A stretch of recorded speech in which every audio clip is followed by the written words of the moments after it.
So what makes this funny for all of us is we see this all the time. Absolutely. Absolutely.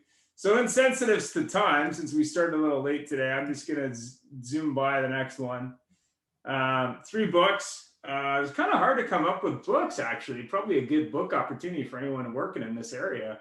The Conversion Code, Lead Generation, like I see it, but I didn't see a lot of books around specifically how to handle the modern lead. So if anyone's looking for a book idea in 2021, I mean, there doesn't seem to be a lot of books out there specifically for auto in this area. I have no idea why, but I didn't seem to find anything. So I know there's lots of people writing books in auto, but this is an area that I think needs definitely some books. Disclaimer, obviously, we're not responsible for anything anyone says on the show for any reason. And that includes stuff in video, which we get from YouTube, so it's not us anyway. That's a video from Joe Webb, if you don't know Joe. I know him, so.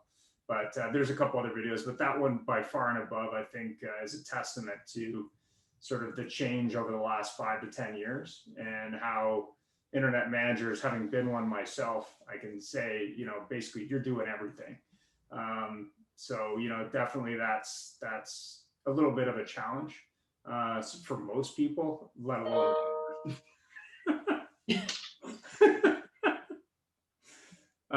So what the fuck happened to my leads is kind of the title of the show. I deal with, I guess, dealers all the time, as does everybody else. I talk about leads a lot because the metric that I seem to hear, and I guess everyone else can correct me if I'm 100% off base here, is numbers like 90% unsold. And that's a metric I hear both in prime and non-prime from dealers all over North America, where basically they're getting maybe 10%. That's kind of their bar. Sometimes it's a little higher than that, but really it's that 90% number that, glares big for me. And that's part of the reason why I thought Jeff and I should do the show. So go ahead, Jeff. Well, again, thanks everybody. Thanks for the patience while we had that technical difficulties. And I do have to say that I have a disclaimer that the words that come out of Ian's mouth don't necessarily reflect mine. But yeah, this is our show for WTF happened to my leads. Just very quickly, we had an end of year gratefulness show, which was just an open forum that was December 21st. And it was a terrific show. We had a lot of people join us and a great conversation. And definitely when you get a chance, please go on and take a look on our website, autohubshow.com. And our topic this week is the podcast. We're doing really well. We've got over 150 already, and we've only been doing podcasts for a short period. So this will be on audio format as well, which is already going very well. Yeah, very well. I actually had a fella reach out to me that I mentioned to the people that were on the other link earlier, that he actually listened to it on his way to work, which is, I'm really quite pleased about that. But without further ado, we're going to get started here. Our guests today are Candace Gallons from Snapcell, from that lovely vacation capital, Toronto, Ontario, Canada. Gail Rubenstein from Philly, home of Philly cheesesteaks and Facebook marketing, I guess. And Barry Jordan from White Glove Marketing in Calgary, the home of politicians who travel. And started out with a question for everybody, please. So in your opinion, what do you think the level of lead response quality is in the industry today? Ian mentioned 90% are left floating in the wind. What about you? And Gail, we'll start with you. Well, what we see, the industry average we see with lead handling and closing ratios is pretty much what Ian said. So 10%. I would say our top performing dealers across the country in the United States and Canada probably close 20 to 25% of their internet leads, but they're on it. They have, immediate response time within, 30 seconds of business hours. They have immediate response time outside of business hours. They have day 1, day 2, day 3, day 4, day 5. They have follow-up schedules that they follow to a T, and they never change them. So they do 100% of the process to 100% of the leads. Those are the dealers that we see closing at 20 to 25%. But I would agree with Ian, 90, like the average dealer, 90% of their leads go unsold. And then I don't even know if half of them even remarket to them. So No. yeah, I mean, You do know.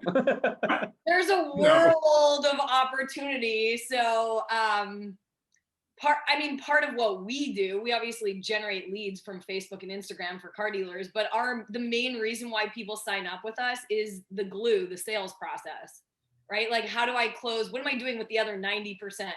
Where did they go? Who's talking to them? How do we remarket back to them? How do we get them in the showroom? So Yeah. I'm with Ian on that one. I spent a year studying this. I did cross shops all over North America for a year. And I used to do this for a job. So we were at 25% because of a process, but I thought things had changed. And what I've found is that no, vast majority of leads, sometimes you get an initial response, but usually after 3 to 5 days, they're not paying attention anymore. I mean, that's it, right? If that much. Yeah. It's strange because the buying cycle for a new vehicle, when they're in their research phase, it takes 3 to 4 months to sell a new car, whereas a used car, it's 30 days. So when you have a lead on a new car, if you give up after contact number 5, you'll never sell them a car because they're not there in the buying cycle yet. Exactly. So, yeah. Candace, how about yourself? I also see that as well. Not only is it the leads coming in, there's, given all the tools, the amount of leads that come in, we've got the leads coming in, but are they handled correctly? What kind of response are we actually, providing to that customer? Are we giving them, great information? Is it just a written email? Does it get out right away? I've seen that many times where shopping dealers as well, asking specifically, do you have a video on that vehicle? And they'll come back with a written response. So, not really engaging, what the customer is actually looking for as well, not responding to them in the manner in which they are wanting to be responded to. So there's a whole lot that can be improved upon, not only, in a timely manner to be able to get back to that lead right away, again, to follow up and convert that lead, but what we're giving back to them as far as communicating, for our dealership, I think is lacking and can use improvement for sure. Yeah, one of the most common things I've seen, and this is just my 10 cents, is I ask for something very specific and I get a very generic response. So it's like, I'm asking like 2 questions, maybe, whatever it is. And nobody answers those questions. Yeah. Which is kind of scary. Yeah. And, customers are at different phases of their buying cycle as well when they're connecting or that lead has come in. So before, the steps to the sale, we would be guiding, we would be, taking that customer through that process. Now we actually have to guide them for where they are in their buying process, because we already know they've already done their research online. They've narrowed down, the dealerships they're going to be working with, the vehicle that they want.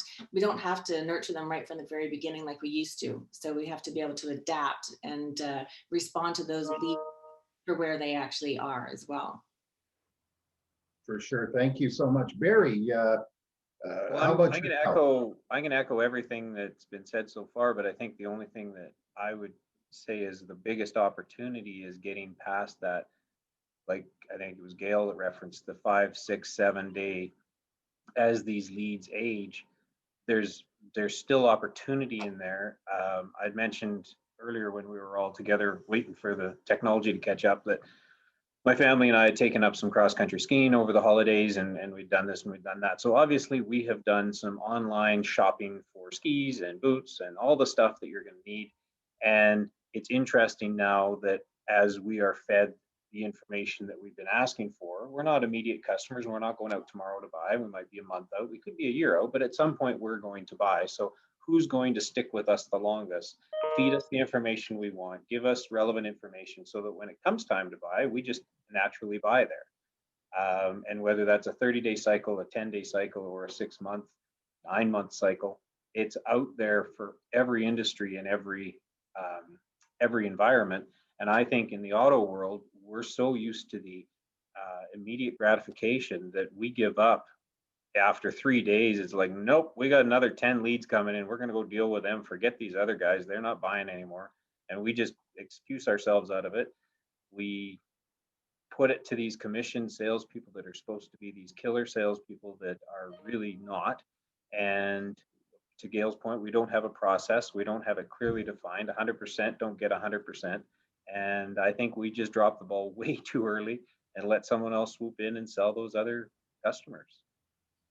Yeah, well, like the video show that we ran, our industry is notorious for loading people up with multiple tasks and then demanding top performance and accepting terrible performance. Well, and it's interesting. I'm fascinated by what other industries are doing right now. And we do some shopping at a particular clothing store. It's a national chain. It's not a high-end boutique or anything like that. We actually will get a call, I want to say monthly, but every few weeks, every couple of months, whatever the case is, from a representative that works there saying, hey, we've got some new stuff in that might interest your daughter, or we've got some this, we've got these new, our winter collection has come in, whatever they're saying. And again, this is not some high-end boutique at thousands of dollars outfits or anything like that, but they've taken it to a whole new level. And they actually care. They've got a little bit of a database, some CRM stuff going on, and that's prompting them to call. And we'll get a phone call and it'll be, wow, thank you for that personal touch. That's amazing. We might not go in, we might, whatever the case may be. Restaurants are taking it to a whole new level now. And all these people have started to formulate this new process of how they keep and retain customers and actually know where they are. And I think the funny thing is we used to think we were so far ahead in our industry, and we're starting to fall behind. I watched something the other day on a restaurant had a process in place where they knew that if they had a customer back 3 times, they had a customer for life. And what they did the very first time is, as soon as the hostess found out that they were a first-time customer, they were comped, I don't know, Caesar salad, I'm going to make this up. And the next time they were in and they said, yeah, we were in a little bit ago and we loved this and we loved that, the waitress gave them a different color of napkin. And as soon as the floor manager or the chef or whoever noticed that different color of napkin was on the table, they came out and did an introduction and comped them something else. And the whole concept is to get them back 3 times in their restaurant, knowing full well that at the point they did that, they had a customer, a long-time customer. They didn't care about the free Caesar salad. They didn't care about the wing sampler they gave them. They didn't care about any of that. They were creating a relationship so that they knew that customer wanted to come back again. And it's a fantastic system. And our industry, we think we're so far ahead, and we've got all this technology and all this stuff going on. And there's other industries out there that are doing a way better job than we do, handling our customers and our leads and turning them into lifetime customers. Yeah, well, that comment you made about the napkin, there was a story that went around from the 50s and the 60s. Ralph Williams, who used to give customers who come in, he had greeters, and they'd walk on the lot, they'd ask him a couple questions, and they'd get either a red, a yellow, or a green balloon. And the green balloon was, I'm buying today. The yellow is, I might buy today. And the red was, stay away. And the salespeople were in the showroom that was elevated, where first thing they do as soon as they got free is look out in the lot for a green balloon, and so on and so on. Ian, why don't we move on? Yeah, I'll actually have an interesting example of that using technology. I was at a pizza restaurant, chain restaurant in Orlando, Florida, a couple of years ago, and they had a process tablet on the table where you could pay on the table, and then after you did that, it asked you to review the manager. And the thing that was funny about it is, obviously the manager got that email like immediately, because if he got a bad review, he physically showed up at the table, which I know was really funny. But yeah, I mean, I think the process is great as long as you do it every time. Many statistics report that 80% of dealerships' online leads are not or badly handled. Do you agree? and what information, and with that information, why or why not? I mean, do you think that it's just that there's no process, or do you think that they just don't take those people seriously? I mean, what do you think, Gil? You said, sorry, say that again. 80%. Ian, Are not handled well, like handled badly. So no response at all. Not followed up after 3 to 5 days. They're not listening to what the lead says. They just don't care. No process in terms of, let's just give it to a salesperson, hope it works out. Those kind of things. Like what do you think that that's that common, or do you think that it's just that the dealers aren't aware of it? I think it's extremely common. And I also think that it is the responsibility of the sales manager and the general manager to hold their staff accountable to a process. So in my, fun car career, I worked at this big 22 store group, and the sales managers that did really well and hit their objectives they trained their salespeople, they held them accountable, they actually made them do the work. Whereas there were other managers that worked within that dealer group, and it was like the wild, wild west, right, of the car business, and they let the team and the people do whatever they wanted. So I think oftentimes that 80%, it's sometimes not, there are salespeople, it's not that they don't want to handle them, they don't know how. Like, they have no clue how. They haven't been trained. They're like, when I was a salesperson, I walked in and they're like, you're smart, you'll figure it out. I had no training. I literally, they're like, yeah, here's your desk. This is where you sit. If you need help, go there. There's the coffee machine, and just go sell. I was like, what do you mean just go sell? So like, I figured it out by trial and error. And I mean, my first month, I think I sold 8 cars. I don't even know how. And then like, I started like, oh, well, that guy did 20. Well, what's he doing? And I would mimic what that guy was doing. But if you're not smart enough to like figure those basics out, sometimes you fail because your managers don't teach you anything at all. Yeah, I have to agree with you there. Everything that you just said, for sure. And when I'm working with dealer principals and general managers and talk to them, and the ones that say, okay, this is our new process going forward, and we're going to make sure that all the managers are up to speed and on board. That's what it takes. You have to have management buy-in. You have to have your team leaders leading your team, for whatever new process you're implementing. So when you're handling leads, again, what are you doing with those leads? How are you responding in a manner that's giving quality, back to that customer, or giving them something to act upon? So whether it's, handling leads now, we see obviously with video is one way, obviously, that changes, or that has changed. I think that makes a big difference. And I see that, we see that from our dealers all the time, the difference that responding with a video makes. But if, the managers aren't going to buy into that, it's never going to work. So definitely it comes from the top down, and having that team that wants to support. And the industry has changed. We are changing, and we have to adapt and change and give to our customers what they're looking for. And having a video solution obviously is something, in a way to respond in a way that hasn't happened before. Customers really enjoy that. They feel like it's more personalized. From a salesperson's point of view, you're able to introduce yourself to, your customers, so they know who they're going to be dealing with prior to coming into the dealership, to help convert that lead, so they know who they're going to be working with. You're setting the expectation. So, responding to leads now, like with these auto engage campaigns, or when a lead comes in, to be able to send out a video introducing the dealership as a whole, so they can see, the management, the staff, who they're going to be dealing with. I think gives a lot of value, and will keep that customer, I think, engaged and wanting to do business with that dealership, as opposed to shopping around. And we also see, who's going to respond to them first. If they're not getting a response, they're going to go down the street to the next person that is going to answer them. So doing it in a way that stands out from your competition, I think, is important as well. And even, I was going to add in one other thing, even simple questions like in the sales process with the staff. I know this sounds really silly, but some salespeople don't even know what questions to ask. Like, Tell me about your trade-in. Tell me what made you contact us? Like, how did you hear about our dealership? Like, just basic level questions. They sometimes don't even know what they are because the managers don't give you a list, like a broken out list of like, ask these qualifying questions, whether you're on the phone or before they come in, or I go through that with my own sales staff right now. Like, we have word tracks and I'm like, guys, you have to ask these 10 questions or you can't close one of our customers.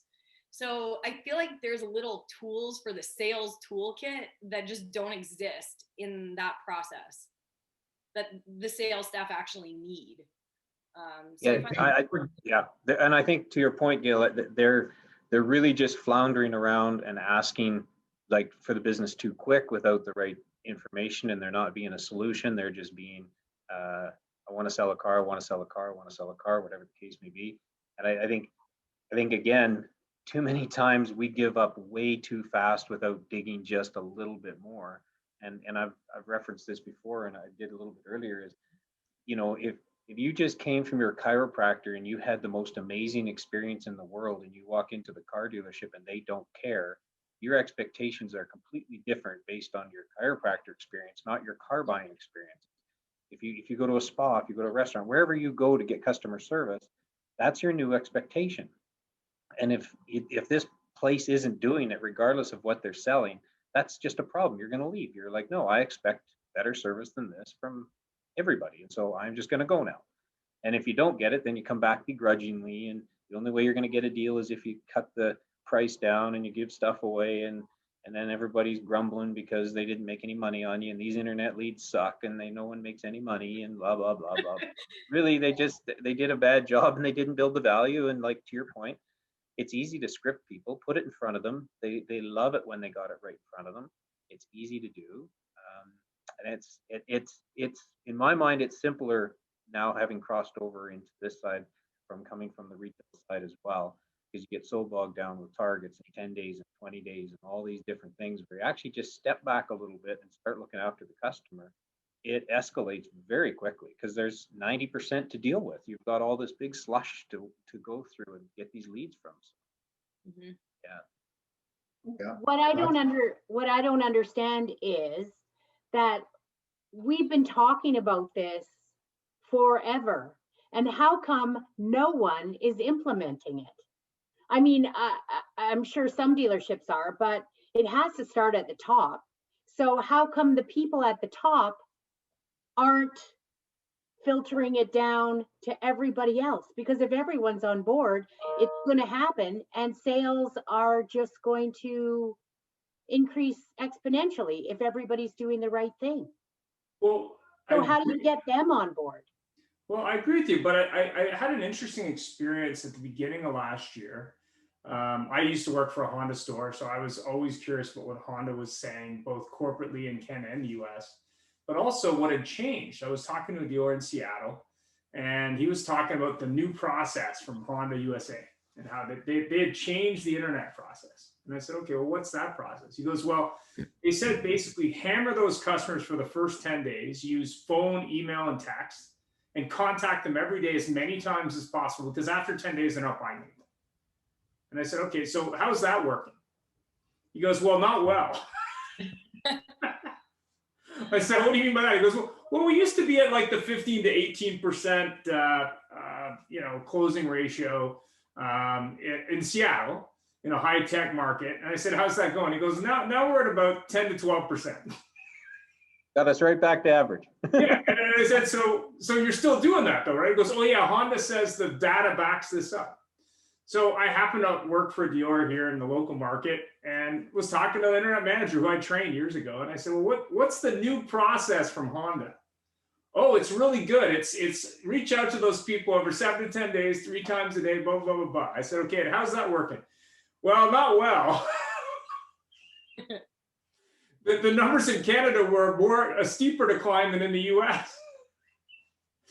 So part of it is yeah, there's metrics and there's process and all that, but part of it's also saying, okay, and this is something I've commented on many times, what is the customer, how does the customer want me to be communicated? If they send an email in and they say, listen, call me or text me, you can do that. If they send an email and said, just send me a text message, don't harass that person with a phone call. It's probably not going to work for you. If they're asking for information, you got to Gail's, ask some questions, make it customized to that person.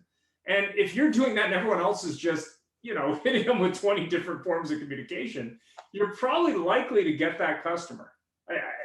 Call me crazy, but I think a lot of it is that customers want to be communicated in a certain way today. That could be video, it could be text message, it could be on social, it could be a phone call, it could be different things. But in a lot of cases, we're not even doing that. Right? We're just, to Gail's point earlier, Ian, there was a study done in Ontario with Google and a Chevy dealership, and they actually set it up so that they were watching every step of a certain group of customers going through the process. yeah. And what they found was the messages that were being delivered to the customer were so inappropriate to what they were asking that it was comical. So they would say, I don't know, how much is an oil change? And they would be, hey, get this Volt for $199 biweekly, blah, blah, blah, blah, blah. It had nothing to do with what they were asking. All they wanted to know is how much is a stinking oil change? It's posted on the board behind you. Turn around and take a picture of it and tell me it's $69.99 and I'm good. Exactly. But meanwhile, we want to get all creative with how we're going to market to these people. And we're going to sell that brake job a car. Let's do that instead. No, they just want to do a brake job. And so what they found is when they streamlined that whole process out, they were actually able to follow a customer through from asking how much an oil change was to an actual purchase a year and a half later. But they had all the cadence figured out. They had everything done properly. They were doing what they needed to do, and they weren't feeding them the wrong message at the wrong time. And we're all on somebody's email list where we get a monthly email from Vistaprint or from somebody somewhere that we did some business with, and some of them are extremely relevant, and some of them are, what are you on? Like, I'm not even interested in that. Like, move. Like it was a total waste is all it was. But they're doing the shotgun, bang, send it out to everybody. Hopefully somebody somewhere buys some notepads. Anyway, I just think it's really important that the message is there. Well, the funny part is I go back a long time, 7 years in the car business, but the basic process was always been find out things from the customer. And we keep rewriting everything to new ways of missing the boat. So Candace, it sounded like you had a comment. No, I'm just saying, just change the way that we're responding. Like, so it hasn't been working. So the dealers that are, finding new ways to communicate back to the customer, I think is really important. And customers respond with more personalized approach. So if they're getting information back, whether it be a video, obviously that's what we do. So that's what I'm used to doing. And that's how I responded with my customers when I was selling, to say their name in their video. Thank you for inquiring on this vehicle. Here's a sneak peek of it. Would love to be able to see you. Here's, and to be able to give them, a call to action right away where they could call, text you or email you or respond virtually live with you right back. I think is a tremendous, change that can happen. And the dealers that are using that kind of platform are seeing huge results with it. So I think that a more personalized approach to handling the leads nowadays would take dealerships much further. Yeah, for sure. And it's I help a lot of people buy cars, and I find that there's the generic autoresponder. And you send in a lead and you get, thank you so much. We really like you and we appreciate the business. And my name is blah, blah, blah, and I'll be in touch. And then you're not on a mailing list. I mean, we complain about other industries, which is unsubscribe. Our business, it's subscribe. Where's the subscribe button? Moving right along, everybody. Thank you for the great comments.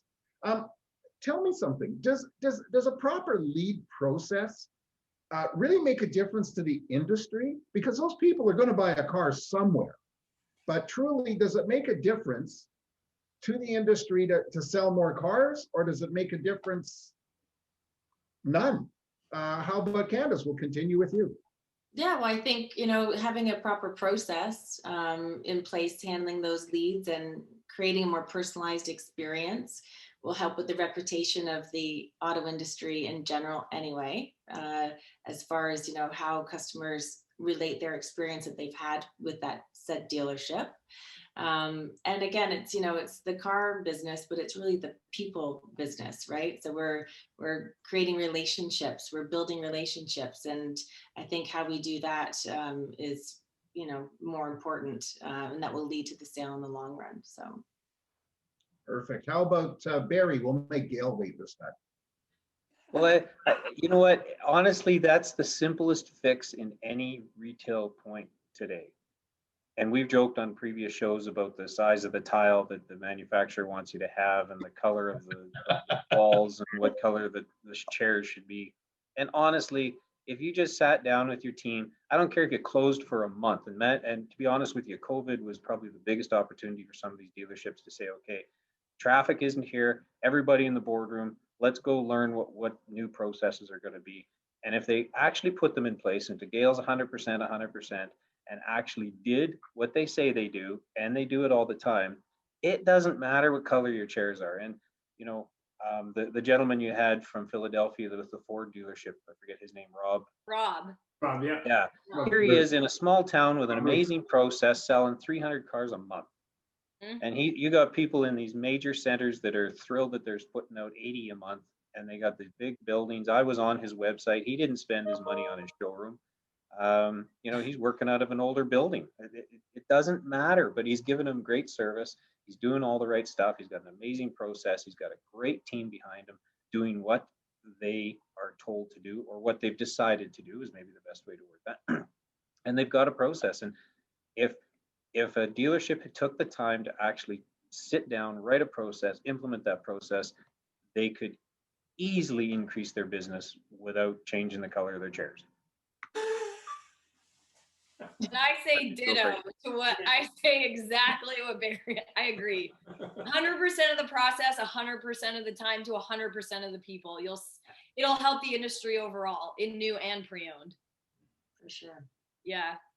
And I think, to be honest with you, to that point, I think if we give a better service, a better experience, we can actually shorten that buying cycle up, even if it's by a couple of months.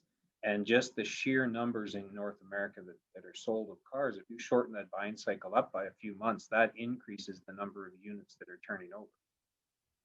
By making Well, I think a big shock that happened to the industry was COVID, because those today buyers weren't walking the showrooms, they were going online.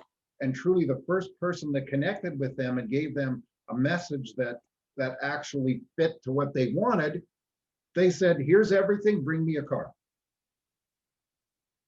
Yeah, and I go back to it, Jeff, and I say, if you were trying to do business with somebody, I don't care whether you're standing in their showroom, their restaurant, or what, and it took them 2 hours to look after you, you would be so upset. Like, whether you're in a coffee shop, a restaurant, a clothing store, if you're like, I've been here for 2 hours and nobody's talked to me, that's the experience they're getting at home. And they're not getting a good experience. It's not fast, it's not anything. And so it's really easy to replace you. Yeah. I mean, when 20 years ago, when we talked about the internet, it was about response time. Yeah. Now it's about, oh yeah, we got to get the response fast and better. But the reality was, it's not just about response time. It's about a process that includes response time. Yeah. Right. I mean, I think that the mistake 20 years ago was, oh, if I get you something fast, I'm ahead of the curve. And now it's like, oh yeah, I got to get you something fast and over communicate, and that's the way to do things. Well, no, it's I got to answer the questions. I got to get that response within a reasonable amount of time. But more importantly, I got to be of value to that customer. How am I answering the questions and standing apart from everybody else, who in some cases isn't responding at all? But it's not just response time. I mean, when I was researching these books, vast majority of them were talking about response time. And that was something that we were talking about 20 years ago, right? You know, the interesting, we had a customer 6 years ago or whatever it was, and they had sent in a lead. We were still in the infancy of setting up a BDC. It was all new to us. We were exploring it and all the different things that were going on. And but we were really clear on, okay, what is our cadence going to be? And we had a cadence drawn out to, I think at that point, 60 days or something like that. But this is what happened every single time. And we had a customer respond after, I think it was the 9th email that we had sent out with no response back. And this person had responded back saying, hey, sorry, I was interested in that car, but I got pulled away to Fort Mac to go to work.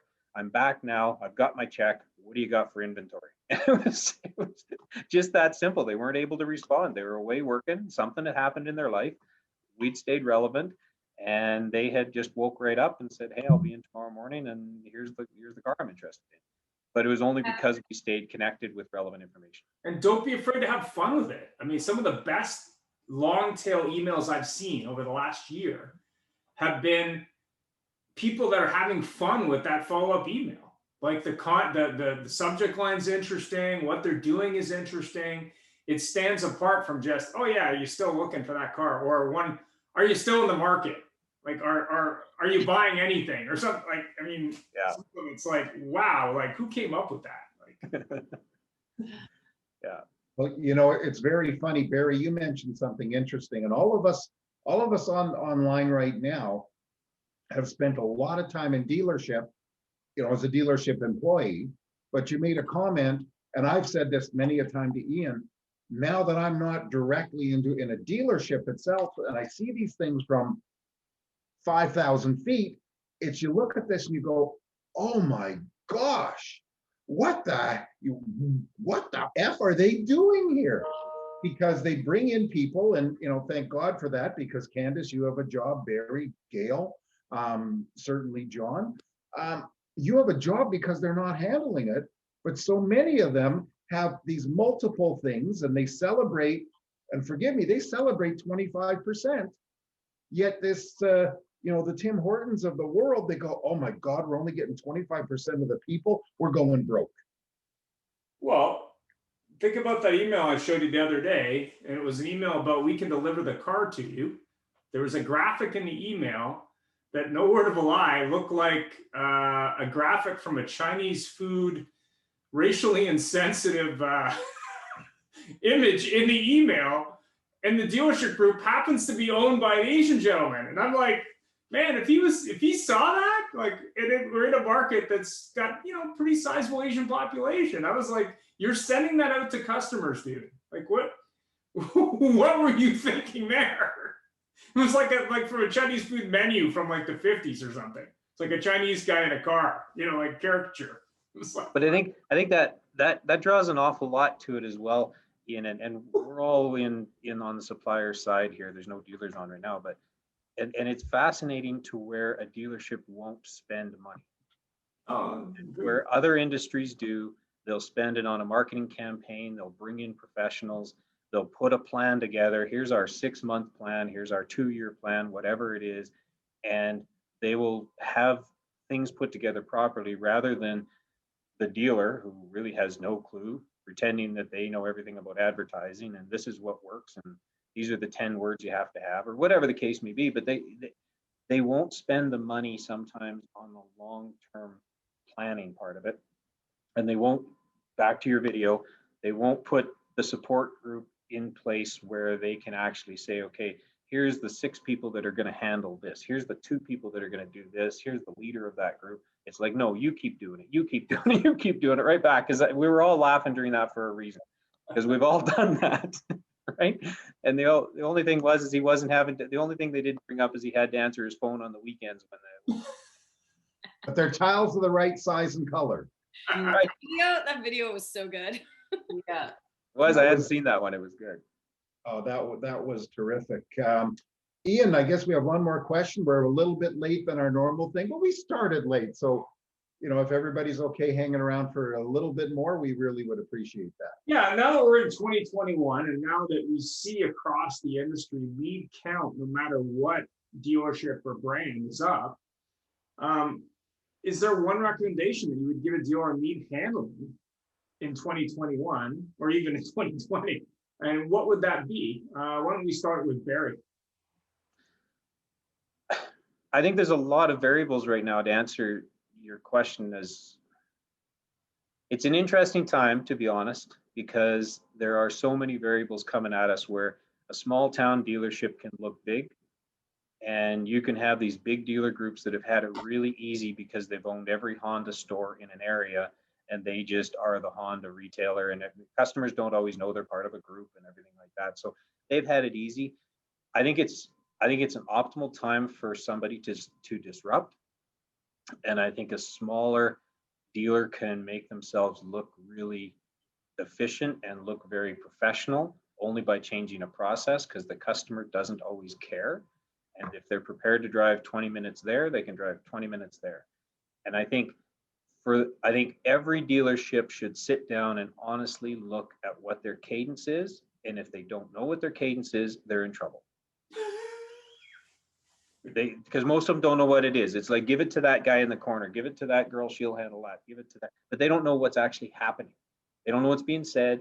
They don't know what words are being put in. They don't know what the scripts are.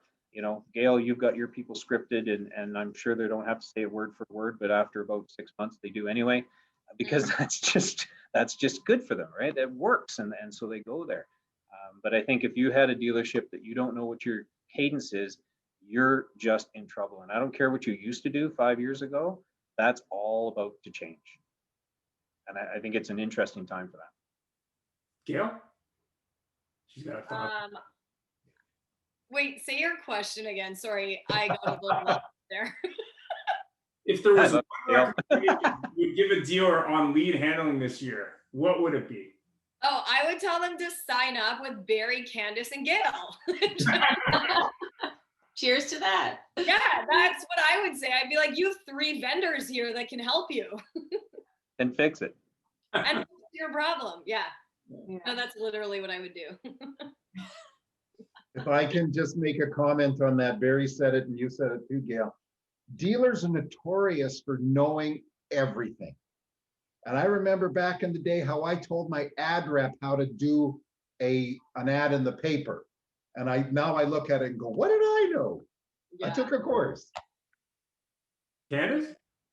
Yeah, for sure. Just, you know what, I think now's the time, like you said, change the process. Obviously what you've been doing has not been working. So, you know, to find a new way to implement the process and to stand behind it and, you know, come together as a team, and find the solutions that are going to work, and, you know, figure out how customers want to be communicated to nowadays. And I think that's is most important. So yeah, definitely the times have changed. We knew, you know, times were changing anyway, but now is the time with the new year to just try something new. You know, what do you have to lose, really? Yeah. The other thing, just really quickly, and I don't want to hog too much, but just the thing that I find really fascinating is so many dealers and decision makers do things only because they don't know that they can get their team to do it. So they'll say, well, I can't get my team to make phone calls. I can't get my team to make videos. I can't get so I'm just going to go with this automated system that'll do it for me. It's totally unpredictable. It's not personalized. It's nothing, but they're only doing it because they can't get their team to make the phone calls, to write the email, to do it the way they want to do it. So they just default to this tech that's going to solve them. And it's not about that anymore. It's not about the autoresponder, because that's the only reason autoresponders were made, is because they couldn't get their people to respond to emails properly, right? You know, and John, you see it from your side, I'm sure. Of course. Right? They go, oh, I can't, my team won't do that. My team won't make phone calls. Well, that's a problem that you have. Yeah, that's like, well, who are you hiring, right? At that point. Exactly. Yeah. And who's the boss here? Who's in charge? Who's the team leader? Who's the captain of that team? You know, to get your, you know, your team rolling. You know, it's it comes down to the management, obviously. And you know, we all see it. We'll roll into a dealership and it'll be all excited and everything like that. And it's like, well, everybody but that guy's going to be in your session. Yeah, that happens every single time. Right? Like, what are you doing? Yeah. Get that guy out of here. What is that guy doing? Right? So Crazy. funny. That and the chat bots that don't do anything. They can't answer questions. It's very funny. That John, chat bot, it can't answer any questions, but what's your phone number? Like, yeah. what do you have now? But you know, you made a very good comment to everybody about the fact that the person at the top just does whatever because they can't get their team to do it. And John put a question on his LinkedIn this morning, which is, what do you do when you're having trouble with your salespeople? Do you develop them or replace them? And of course, I think the vote right now is 100% on replacing them. That's right. Because we put in such a small amount of effort into building people and building process, yet we're prepared to spend scads of money replacing people because we just don't have the energy to retrain them. Or Well, the interesting thing about that comment though is at least there's some action happening one way or the other. What I see a lot of is you've got this sacred cow sitting in the corner that's worked there for 20 years, sells 15 cars a month, doesn't really do anything you're asking them to do. They don't mind their database. They could sell you 30 cars a month if they would do something. They refuse to pick up the phone on an event sale because that's not how their customer buys, and all this stuff. And so if you're going to train them or get rid of them, at least you're doing something with them. But too many times we see the inactivity in the corner. I do anyway, and I'm seeing the nods. And it's like, well, you could start there, but we're going to start with some technology. But you could start there too and fix that problem because that guy's running your floor. Anyway, sidebar. It would be very interesting that if managers, instead of relying on mystery shoppers, and I apologize because we want to try and get mystery shop companies on as guests too, would actually walk into another dealership and have an experience and then go, wow, that's no different than my place. So anybody else have any final comments? No, all good. Thanks. All good. Everybody, thank you so much. Thank We you. appreciate you joining us. Ian, do you have the slide for the vendor speak? I do actually. Good meeting you, Candace. Yeah. Great to meet all of Oh, you. it was very good. Very good. Good Thank seeing you again, Gail. Yeah, good seeing you guys. We should find some time, Gail, to hop on a call and just go through a quick Zoom if you have time. Yeah, we should. We'll find time. So product showcase is what we're doing in 2021. The reason for it was what we found with Vendor Speak in 2020 was that most dealers wanted small bites on different products. So what we're thinking is basically having 2 to 3 vendors on at once, doing a 10-minute pitch to start and then answering questions at the end. To get more dealers on, but also to be more value to the dealers. So maybe it's a product category like today, we got 3 vendors. Here's 3 vendors. This is what they offer. Do a 10-minute pitch. And then at the end, what questions? Because it's just, a half an hour or in some cases, 45 minutes on one product is just way too long. Yeah. It's just most dealers don't have the attention span of more than 10 or 15 minutes on any product. So all of you do expect to be contacted by us asking you to join Vendor Speak with our new format. And that's what we're moving towards for the new year. But we're also confident that I've had many dealers both on the show and afterwards, and even reach out to me and say, "Hey, I don't know what to do in this part of my business. I have no idea. I don't have time to see a demo every day for a month to figure it out. Can you help me?" Right. So and of course I get reached out by vendors all the time wanting to sell X, Y, Z. But what that tells me is that if you have a show on a specific topic where you have 3 or 4 vendors, you're going to have much more success selling to those dealers because they then have the information in small bites. Dealers aren't huge bandwidth people generally. Yeah. And it's tough on a show like this to come up with 45 minutes with limited feedback as well from a presenter's point of view. Yeah, I mean, long 45. We've had 20, 30 minutes vendor speak. We've had vendor speak that were as long as an hour. Jeff can probably speak a little bit more to the the thoughts from the field, but I would say that a 10-minute pitch is plenty for most dealers. Yeah. If they want more, if they have more information, they probably got a technical person or a manager who maybe has questions. But even with what I do on a day-to-day basis, I mean, I might have to do 2 or 3 demos just because that dealer doesn't have questions, but his team does, right? But until you can get past that, decision maker, it's kind of, And 30 minutes boring them with more information is not going to work. Yeah. As well, I don't think. Well, we experience this firsthand too when we're working on shows, because some of our guests from large corporations, they actually have somebody running interference for them, and then we have to get the approval from their marketing team or their PR team.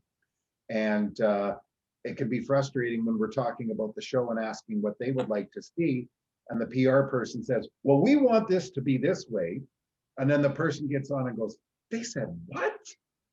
So yeah, we get the same thing.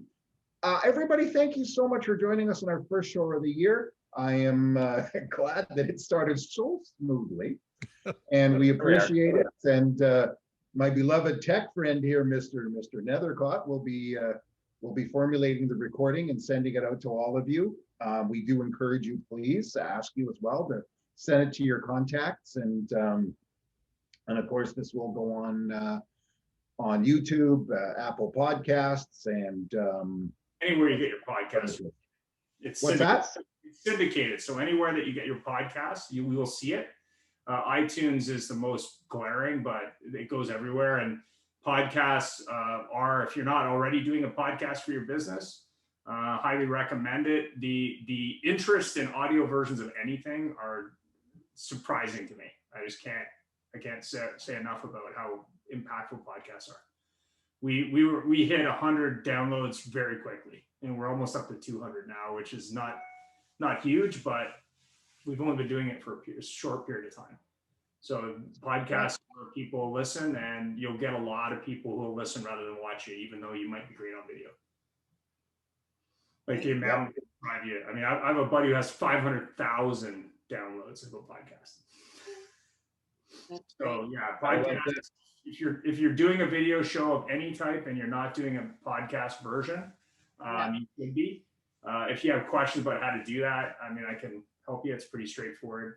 And syndicating, it's not difficult. I think there was only one site that was, their user agreement was crazy, but other than that, it was very, very seamless. Perfect. Cool. And YouTube, if you're doing anything on YouTube with third-party content, you can't post it. So you'll notice the YouTube cut of this show will not have the intro video because they search for copyrighted material. So we'll be everywhere else, but not on the YouTube cut. I think, Ian, we should do TikToks now. Yeah. I should. With that, thank you all so much. We really appreciate it, and Happy New Year, and may we all have great success. And tune in next week. Thanks for taking the time. Thanks, guys. Thanks. Thank you, Thank everyone. you all. Thank you. Thanks, Barry and John, as always. Thanks. Thanks, everybody. Bye. Bye.